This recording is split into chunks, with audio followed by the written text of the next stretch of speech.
Sup gang, post-apocalyptic land, your narrator to the end of the world, K-Eagle. And on the bench today, this is what I'm going to be using for the Horseman, Horsey McHorseface post-apocalyptic challenge for YouTube and Facebook. Okay, here I'm going to be doing it in a separate video. I'll be doing that as a paint tutorial. Yeah, for the challenge, the only 3D printable stuff that we should use is just figures, because nowadays you can't tell the difference what's printed and what's not printed with figures. So that's why I've allowed that as a rule into the challenge. Okay, let's get into it. Unboxing the Rat Trap Vega. I've already done one of these, but I loved it so much I have to do another one. First off, the body, we're chopping that up. I've got a few different motors. I'm not too sure what I'm going to put in it yet. It might be that one, or it might be that one, or it might be the original one. The chassis. It's a pretty simple kit, you know. Bars for the side and the firewall, and push bar at the front. Decals, which I probably won't use. Machine gun parts. I'll take that out. Here are the machine guns I'm going to be using. Some 50 cals. So Bro's going to be operating in. Be operating these. It's 50 cal machine gun parts from Tamiya, which I've already put together. And Tim the Vampire, he's going to be driving. He ain't got no legs. Don't know what happened. This is post-apocalypse. Anything could happen. That's the original motor and the seat, battery, pipes, pulley and bar, and yeah, small wheel bars and stuff, and bars for in it. Tyres. I don't know if I'm going to use them. I might pick up some other tyres. Piece of the back, the hood is going to get a big chop, and seat, blower, and other medicinal parts, steering wheel, motor, original motor, and radiator, and some more bars, leaf spring, first half, diff, battery.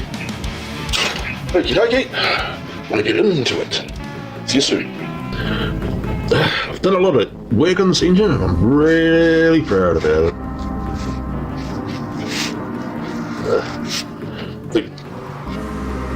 The colour there, I sort of funked it up, but it looks good for what it is.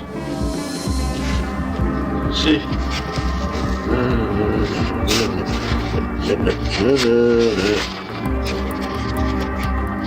It's going to look awesome in this build. I've found some more cool stuff for this build. I went to the tool store and I raided this, and oh man, look at the cool stuff. Springs and stuff, and I'm using that for this build. The tyres, oh man, let me tell you about the tyres. Those are some awesome tyres, man. Also, I grabbed some lights as well off of it, so I'll just paint them up. And some awesome Tamiya 50 cals. It's a little bit out of scale, but I can make it look good. I'm pretty sure of it. So there's that. Alrighty, also, I took some putty and stuff to this, just with some bumps and some damage and stuff to it. If you can see that. Yeah, I'll be painting over that and bringing the rust up so it looks, you know, more realistic and things. Okay, I'll get down to painting. Rightio folks, this time we're going to do something completely different. We're going to lay down first as a primer some metallic Rust-Aluminum as primer. And I'll tell you straight right now, this is a revamp video because I'm trying to do some experimentation and trying to make some of my old videos better videos. Because man, some of those old videos were really bad.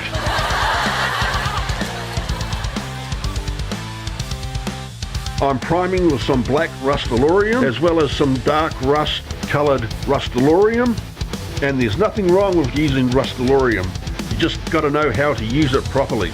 And here I'm going over that metallic coat with a dark rust coat on the chassis and the body, and on other bits and pieces where we need the rust to come through. And on top of that, we're going to put on a lighter coloured orange colour of Rust-Oleum so the rust doesn't look all uniform. So it looks random like rust is. In real life, my car is so rusty that when I park it outside in the rain, the local neighbourhood cats try to bury it. Thank you folks, you're a wonderful audience. And now we put down a clear coat of matte varnish to protect our work. Because over the top of that, we're going to put down some hairspray for our chipping technique. And once that dries over a couple of hours, we'll start putting down some top coats. We'll start with a metallic colour first, move on to black for the chassis, and for the body we'll use a cheap $2 can from the $2 can shop of green, and let that dry for a couple of hours. And now we're back, we're going to use some lacquer thinner and a sturdy brush, start scraping off some top coats. As you can see, it's coming off nice and easy. And if you like what you see folks, hit that like and smash that subscribe button. It would really mean a lot to us here at Post-Apocalyptic Modelling. We need all the support we can get. And if you'd like to offer suggestions about what we can build in the future, drop a suggestion in the comments and we'll get back to you to see if we can do it. The more suggestions, the better. So far, I think it's coming out looking really good.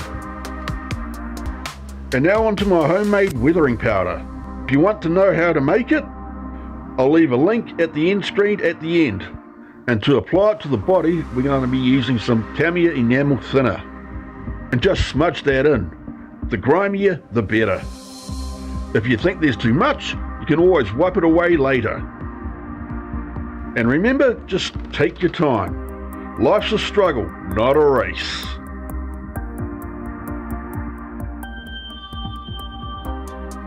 And with all the weathering done, we're on to final assembly.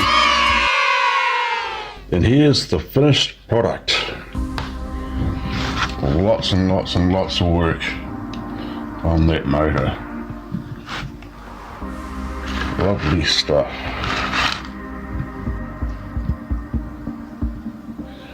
There's the rope on the guns, on the 50 cals. Maybe 30 cals, I don't know, because they're different sizes from each other. And driving is Tim the Vampire.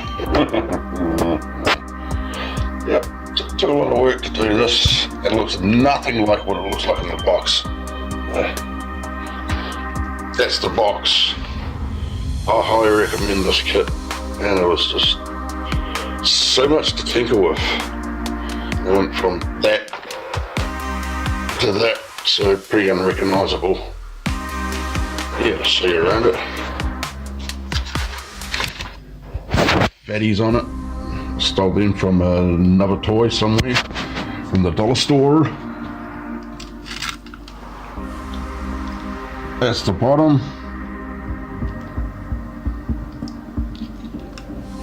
This is the engine, which I'm most proud of. Hooked up the lights and everything to this. One day I'm going to put on real lights, but until then, I did my. But yeah, it's got super duper to me. A bit more of Tim. How do you ever see Tim the Vampire? But yeah, don't worry, it's night time, so he won't like being up or anything. And there's the row. Okay, let's go to the slideshow.